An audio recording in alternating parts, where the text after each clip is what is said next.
ఒక దేవుని గుడికి పోయి కులదేవతలకు కాస్త ముడుపులు చెల్లించుకొని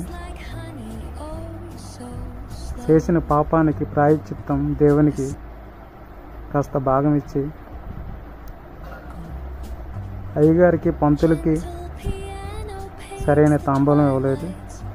ఇప్పుడు వచ్చిన లాభాల్లో తనకి ఇవ్వడానికి ఇంటికి వెళ్తాడు.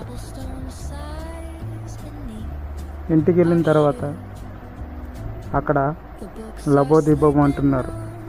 ఏంటని అడగగా రాత్రి అయ్యగారు పంతులు గారింటికి దొంగలు పడ్డారు అని చెప్పారు. ఇది చిన్నిళ్ళు అవ్వడం చేత తనకు తెలియలేదు. పెద్దింట్లో దొంగతనం చేసింది ఎవరో మీకు ఇక చెప్పనవసరం లేదు. ఈ కొమ్ము చెట్టు ఇంటి పేర్లు ఒక వర్గానికే లేవు, కొందరికే కులగోత్రం ఉంది.